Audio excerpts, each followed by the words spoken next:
बिस्मिल्लाहिर्रहमानिर्रहीम, अस्सलाम वालेकुम। मैं हूं आपका होस्ट रफ़ीक शाकिर। इस टाइम आप मुझे शाकिर ऑफिशियल पेज और यूट्यूब चैनल के ऊपर देख रहे हैं। आज की वीडियो बहुत शॉर्ट है। इसमें मैं आपको एक दो टर्म इंग्लिश ग्रामर के क्लास 5th के समझाने की कोशिश करूंगा। यहाँ पे जो हमारे पास ग्रेड 5 का जो इंग्लिश लैंग्वेज का बुक है, यहाँ पे हम दो टर्म को सीखने की कोशिश करेंगे क्योंकि ये जो दो टर्म ऐसे हैं जो इंग्लिश ग्रामर के लिए मोस्ट इंपॉर्टेंट है, ये आपको क्लास 5th के बुक में मिलेंगे। ठीक है, तो आपसे छोटी सी गुजारिश है कि इस वीडियो को अपने दोस्तों के साथ लाजमी शेयर करें और अगर आपने अभी तक हमें फॉलो नहीं किया तो फॉलो करें। ठीक है, जब भी आप चैप्टर पे आएंगे तो आपको ग्रामर का पोर्शन नजर आएगा। ठीक है, ये आप देखें कि हमारे पास जो मोस्ट इंपॉर्टेंट और टेस्ट में आने वाली चीज़ें हैं, आज इस वीडियो में मैं आपको डिस्कस करने जा रहा हूँ। क्लास 5th की बुक है, इस बात को आप याद रखें, इंग्लिश ग्रामर का है। ठीक है, इंग्लिश ग्रामर में हमारे पास जो है यहाँ पे डेफिनेट आर्टिकल है और इनडेफिनेट आर्टिकल है। यहाँ पे डेफिनेट आर्टिकल से किस तरह के सवाल पूछे जा सकते हैं और इनडेफिनेट आर्टिकल से किस तरह के सवाल पूछे जा सकते हैं, किस तरह के एमसीक्यूज आपके टेस्ट में आ सकते हैं। ये सारे ऐसी चीज़ें हैं जो ग्रामर के रूल आपको पता होने चाहिए, तो उसको आप इजीली हल कर सकते हैं। तो इसके लिए हमारे पास सबसे जो फर्स्टली जिसको हम डिस्कस करने जा रहे हैं वो हमारे पास डेफिनेट आर्टिकल है। ठीक है, अब डेफिनेट आर्टिकल का क्या मतलब है? आर्टिकल बेसिकली कहते किस चीज़ को है? सबसे पहले आप इस चीज़ को देखें। आर्टिकल हमारे पास तीन तरह के हैं। एक हमारे पास द आर्टिकल है, एक के बाद हमारे पास ए है और एन है। ठीक है, अब यहाँ पे आर्टिकल उस चीज़ को कहते हैं जो नॉन और प्रोनाउन से पहले अगर कोई चीज़ इंडिकेशन के लिए यूज़ किया जाए उसको हम आर्टिकल कहते हैं। ठीक है, अब डेफिनेट आर्टिकल का क्या मतलब है? डेफिनेट आर्टिकल का मतलब यह है कि अगर कोई भी पार्टिकुलर चीज़ हो, ऑब्जेक्ट हो, मैटर हो, कुछ भी हो, उससे पहले अगर हम एक चीज़ इंडिकेशन के लिए, थ्रू आउट के लिए, डेफिनेशन के लिए, डिफाइन के लिए, पॉइंटिंग के लिए, इंडिकेशन के लिए यूज़ करें तो उसको हम कहते हैं डेफिनेट आर्टिकल। अब आप याद रखें, अगर मैं कहूँ यहाँ पे इसने एग्जांपल भी दिए हुए हैं, द सन।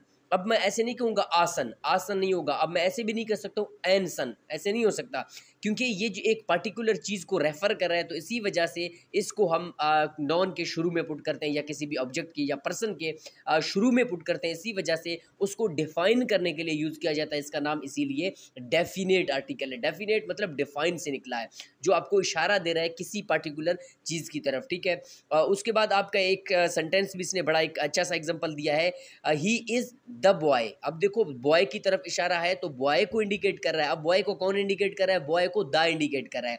द हमारे पास क्या है? आर्टिकल है। कौन सा आर्टिकल है? डेफिनेट आर्टिकल है। Definite article is that kind of article which is used to indicate, which is used to define for a particular person, place और एनीथिंग। ठीक है, इस चीज़ को आप याद रखें। ये आपके पास हो गया डेफिनेट आर्टिकल।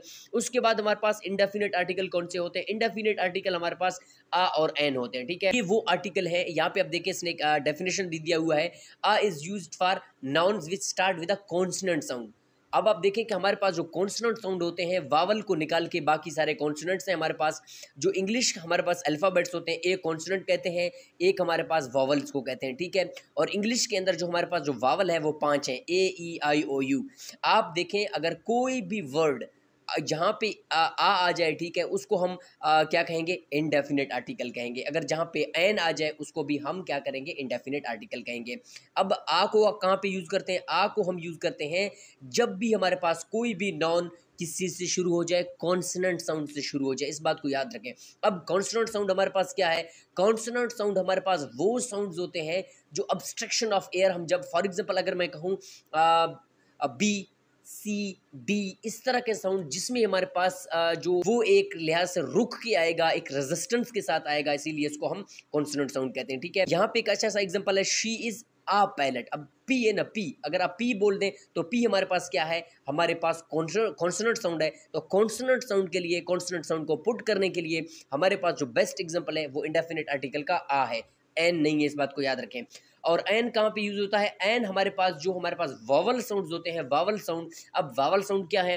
वावल साउंड वो साउंड है जो विदाउट ऑब्स्ट्रक्शन ऑफ एयर, अगर आप अपने मुंह के ऊपर हाथ दे दें और ए बोलें और उसके बाद ए ई आई ओ यू बोले, तो यहाँ पे आपके जो हाथ है वहाँ पे जो हवा की एग्जिस्टेंस है आपको नहीं मिलेगा। ठीक है, इसी वजह से यहाँ पे हमारे पास ये वावल साउंड्स हैं। ठीक है, अब इसने एग्जांपल क्या दिया हुआ है, Faheem is an intelligent student. Faheem is an intelligent.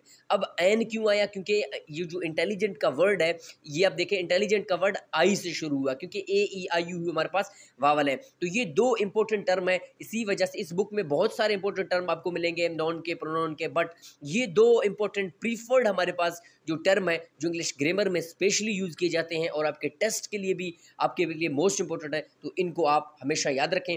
आ है, एन है और दा है। ठीक हो गया जी। मिलते हैं किसी नेक्स्ट वीडियो में, तब तक के लिए अल्लाह हाफ़िज़।